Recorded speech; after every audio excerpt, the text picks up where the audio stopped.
Malah Kakang Mustijo wis wano. Inggih sampun mangertos. Nanging kados menapa kagiat raos sing manah kula jebul pinanggihipun penggalipun Kakang Stijo Bomonara Kasura menika pancen nggadahi penggalih ingkang lila legawa lair terus sing batin. Kok kowe iso matur kaya mengkono? Krana kula kadhawan wangsul dhateng negaring Ndarawati tumunten badhe nyuwun palilah paduka Kanjeng Rama Prabu. Anggen kula badhe dhawuh kalampun Nyayi Haknyanawati sakmangke. Kakang Stijo Bomonara Kasura sampun dawuh kaliyan kula bilih piyambakipun ingkang badhe ngrakit upacara pawiwahan dawuh ping pinanganten antasipun ingkang rayi kelawan garwa kula pun Haknyanawati. Kosek Setijo kandha kaya mengkono kuwi durung karuwan lamun lair kandhasing batin angka 1 dene unggap angka 2. Nadyan to kadangmu wis ngerti, nadyan to Stijo wis weruh lelakonmu nggonmu bedang kelawan garwane. Nanging aku ora gampang menehi pangestu kelawan anakku Samba dhawuh karo Haknyanawati sabab ana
Hanyakra mring Sang Resi Jahnawi Suta. Mring Sang Resi Jahnawi Suta ya jagat mangestungkara wayah pluru jagat Koko Prabu nggih. Ngemuti dhateng lelampaning kados mekaten menika kados pundi Mandara Dasih menapa rantamaning manah kula. Teka samangke anggen paduka mbiyantu dhateng pun Samba sampun kasembadan. Menika Samba sampun sowan wonten negari Ndarawati mongko runtung-runtung rerentengan kelan pun Haknyanawati. Alah dalah. Wah, jan-jane ya karepku ora kaya ngene iki. Ning lha kok kedadiane kaya mengkene. Wah, sajahe panjenengan ora iso dipambengi meneh. Katresnane Samba karo Haknyanawati ora mung keplok tangan siji nanging jebul keplok tangan loro. Nek wis kaya ngono kuwi piye Kresna? Mara gak kita sawangen. Ngenggono tembung anak polah bapa kudu keprada. Nyatane pancen kepara nyata yen to Haknyanawati ora tresna karo anak Mustijo Bomonara Kasura. Malah sajake dheweke tresna karo Samba ketitik wani mlayu saka negara Indraju Tresna. Sowan ana ing Projeng Ndarawati. Samba, iki wonten dawuh. Lah kok dadi kaya mengkono lelakonmu? Apa ingkang mbok tindakake kuwi apa ora memirang marang nata Ndarawati mongko aku ki wong tuamu. Aku ki bapakmu. Yen nganti ki mengko kawanguran dening kadangmu. Kawanguran dening kadangmu Stijo Bomonara Kasura disenggonata Ndarawati kuwi ngayomi marang anak ingkang luput, ngayomi marang lelakonmu ingkang setanane mau ora bener, Samba. Nggih. Nyun mapunten Rama Prabu. Termaca dawuhipun Koko Prabu Stijo Bomonara Kasura nalika semanten estunipun kula menika sampun kadenangan dening Kanjeng Koko Prabu. Lho. Malah Kakang Mustijo wis wano. Inggih sampun mangertos. Nanging kados menapa kagiat raos sing manah kula jebul pinanggihipun penggalipun Kakang Stijo Bomonara Kasura menika pancen nggadahi penggalih ingkang lila legawa lair terus sing batin. Kok kowe iso matur kaya mengkono? Krana kula kadhawan wangsul dhateng negaring Ndarawati tumunten badhe nyuwun palilah paduka Kanjeng Rama Prabu. Anggen kula badhe dhawuh kalampun Yayi Haknyanawati sakmangke. Kakang Stijo Bumanara Kasura sampun dawuh kaliyan kula bilih piyambakipun ingkang badhe ngrakit upacara pawiwahan dawuh ping pinanganten antasipun ingkang rayi kelawan garwa kula pun Haknyanawati. Kosek Stijo kandha kaya mengkono kuwi durung karuan lamun lair kandhasing batin angka 1 dinunggap angka 2. Nadyan to kadangmu wis ngerti, nadyan to Stijo wis weruh lelakonmu nggonmu bedang kelawan garwane. Nanging aku ora gampang menehi pangestu kelawan anakku Samba dawuh karo Haknyanawati sabab ana tetembungan wong yen kepengin gawe nesu ning wong lanang kuwi bedanen bojone. Yen dibeda bojone ora nesu bedanen awak anake. Yen dibeda anake ora nesu tegese wong mau pancen lahir batin nggone duweni rasa sabar sarta ikhlas. Nanging aku apal karo pambegane kadangmu Trajutrisna lho Samba aja gampang kowe matur kaya mengkono. Ya, Pak.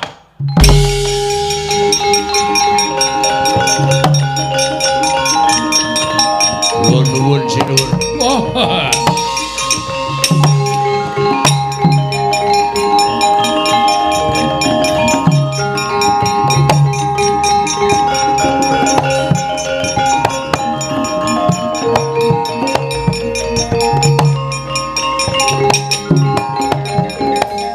Pandhawa tata Gadewisraya Indriyaksa Sara Maruta Pawana-bana Margana Samirana lan Warayang. Iki sapa? Nggih, nyuwun pangapunten. Kula abdi ing Trajutrisna, kula pun Hami Sunda. Hami Sunda kasinggihan mekaten. Ana apa teka kita sira sowan mongko tanpa tinimbalan dipun utus dening Ratu Gusti kula Prabu Setijo Bumanara Kasura.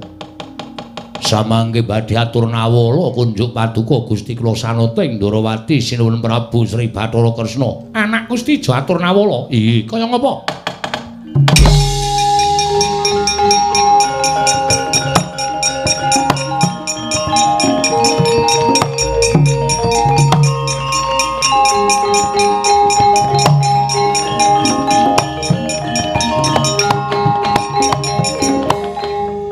Sunda wonten timbalan. Wis tak tampa lan wis tak surasa tulis jroning nawala. Aku wis ngerti lan tanggap kelawan karepe anakku Setijo Bumanara Kasura ingkang duweni penggalih ingkang jembar sarta gedhe kaya mengkono. Dene aku ngaturake panuwun. Lajeng pareng paduka Samba wonten timbalan ngadhawuh. Maju kene Cah Bagus.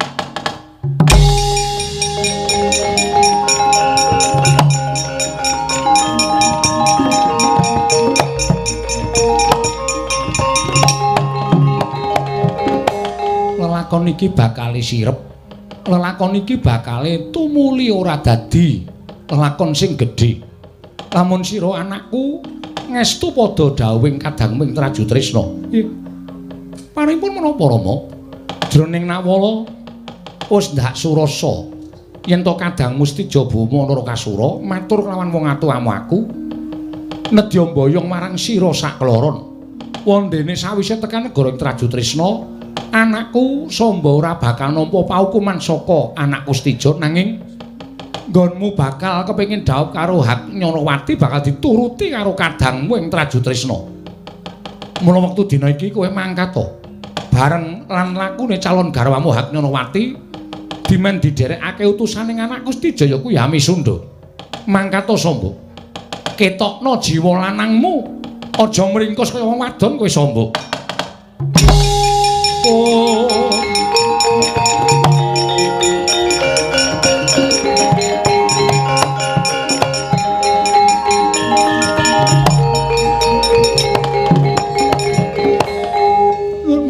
Rama. Menapa ing dipun ngendikaken Kaka Prabu Stijo menika menapa kawor saestu? Menapa kula mangke dumugi wonten negaring Trajutrisna menika mboten namung dados pengewan-ewan. Tegesipun kula namung badhe dipun pidana dening Kanjeng Kaka Prabu Stijo. Samba.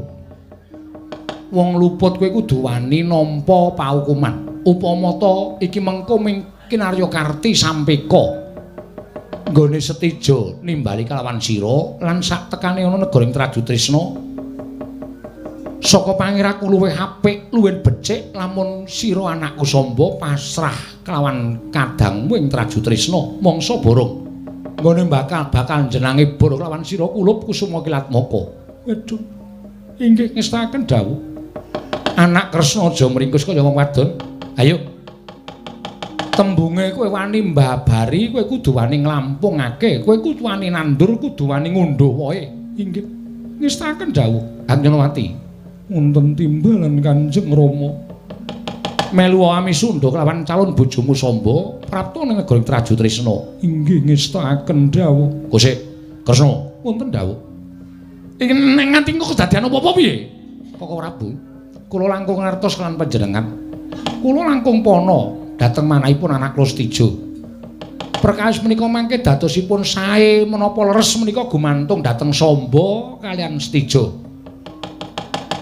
Perkawis menika mangke dados ageng tuwe nalit menapa dene sirep menika gumantung kalian Setija kalian Samba. Lah iki anakmu lho Kresna. Lah nek nganti mengko Setija tumindake ora prayoga karo Samba piye?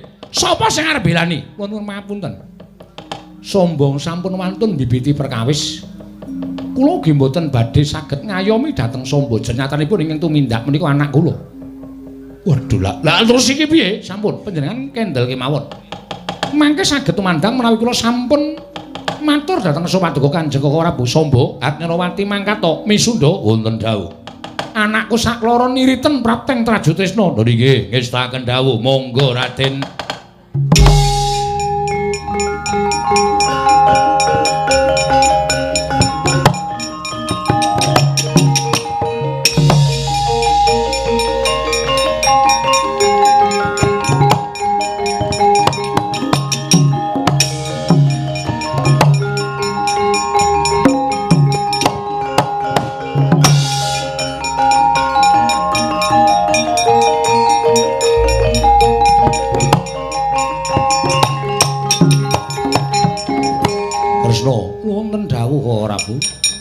Perkara iki aja tok sepelekke. Kaya aja bisa lumuh ngentasi perkara. Kowe iki wong tuane Samba, wong tuane Setija. Nek nganti kedadian iki mongko kriwikan dadi grojokan gegya dadi tangisan, mongko kowe ora cawe-cawe. Doh nyono crak nyono lan padha ngestanen Ratu Ndarawati koncatan Wisnu, Koko Prabu. Kula mboten badhe negakaken, namung samangke kula mboten badhe tumut cawe-cawe. Monggo dipun awat-awati lampahing Samba. Ya. Yen pancen kaya mengko aku tak tata kawur Kudara, kula semanggaken Koko Prabu. Ya, Kresna.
Dinetrane nganggo rapo sabdaning kukiloring kanikara sageter kene donganing kung lir wuwuh sing pini panca ing Raden Samba ami sundha apa panjen sengaja tak ndek lakumu ning tengahing alas mergo bareng tak rasake kowe menungsa sing ora ngakoni karo dosamu. Menungsa sing ora ngakoni karo keluputanmu. Kowe wis luput, kowe wis salah ning isih gleleng pacakmu gembelo sirahmu.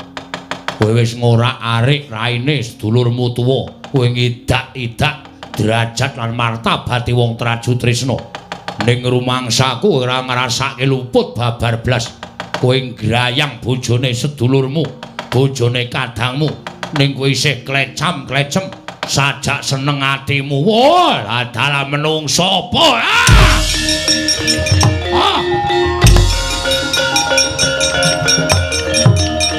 Waduh, mati aku.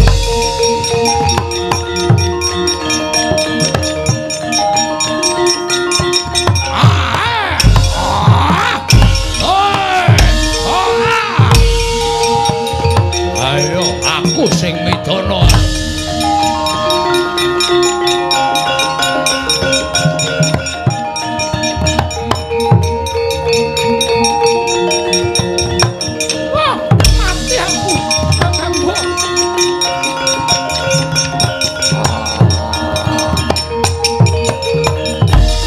Kanjeng langit kelap-lapaton lirkin sanging risang mawe gandrung ora lidhok ujaring wong daplok wong traju tresna wong lamis ora jumbuh karo ngendikane nalika nawala disurasa dening Kanjeng Rama Ndwarawati.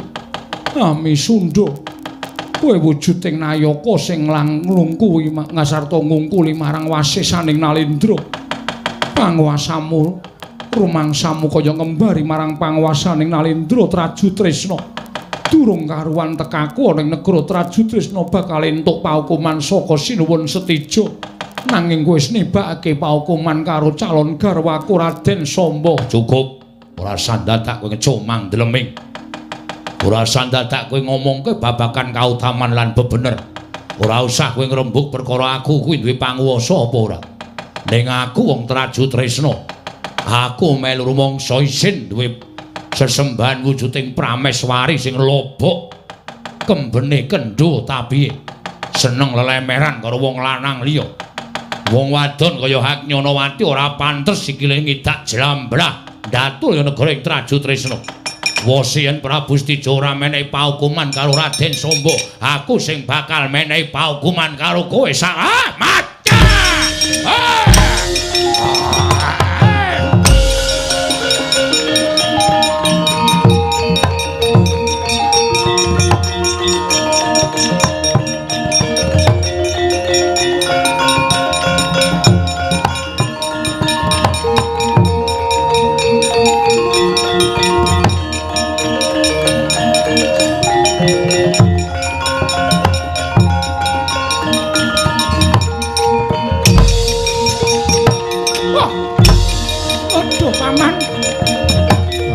Samba.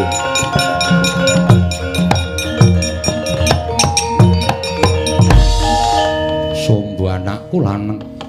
Ya kene. Paman nyuwun senjata pitulung tumbak kenceng, Paman. Kowe tiba saka Ndirgantara ora pangling bareng karo garwa ing Traju Tresna Dewi Haknyonawati nggih. Menawi kula cariosaken mangke tumuli badhe panjang lampahipun. Nalika semanten pancen kula wantun angewat dhateng pun Kakang Mbah Haknyonawati. Kula kaliyan pun Dewi Haknyonawati menika sampun sami-sami tresnanipun tumuli kula nyuwun pangestu kaliyan Kanjeng Rama. Nalika semanten Kanjeng Rama meh kemawon maringi pangestu dhateng kula dumadahan sawanipun utusan saking Garing Traju Tresna api-api badhe ndhaupaken ingkang putra pun Samba. Kakang Setija badhe ndhaupaken kula tumuli kula dipun nirit sowan dhateng Garing Traju Tresna. Nanging dumugi ing margi kula dipun pulasara dening Wadyabala Traju Tresna ing namipun Ami Sundha. Paman kula nyuwun senjata pitulung tumbak kenceng. Ayo aja mlayu kowe Raden Samba.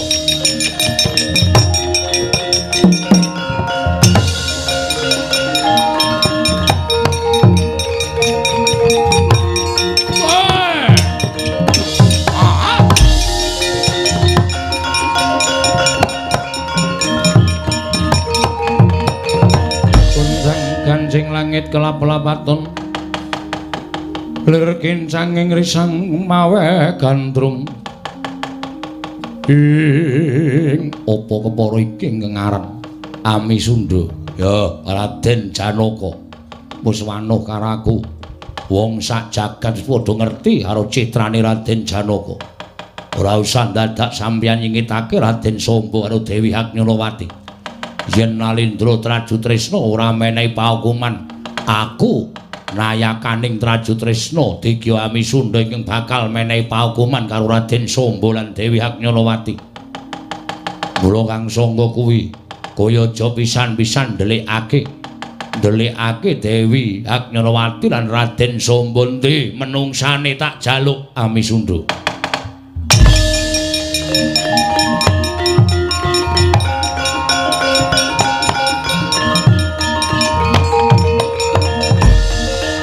Amisunda, aku kuwi satriya.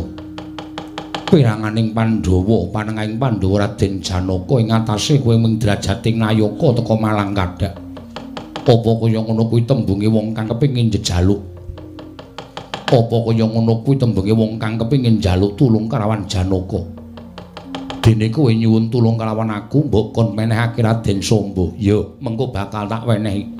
Sarta bakal tak pasrahke marang Amisunda. Nanging aja kaya ngono cak-cakamu mundhak ngregeti marang asmaning anak Kustija Bumanara Kasura Amisunda.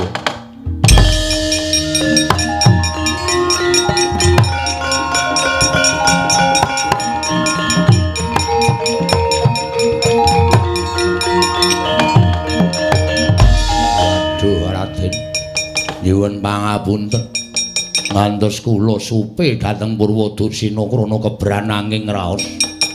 Ingkang saking menika monggo Raden latri maringaken Raden Samba lan Dewi Haknyalawati badhe kula boyong wonten negaring Trajutresna. Kula nekseni bilih paduka menika satri ingkang luhuring budi Raden. Kula ngaturaken panuwun tanpa pepindhan nyo tampan ana Amisunda. Waduh! Waduh!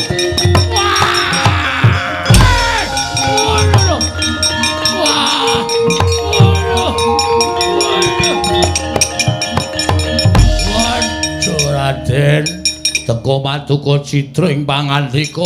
Oh, nyandak curiga kuping kula dipun perung dados satur Raden.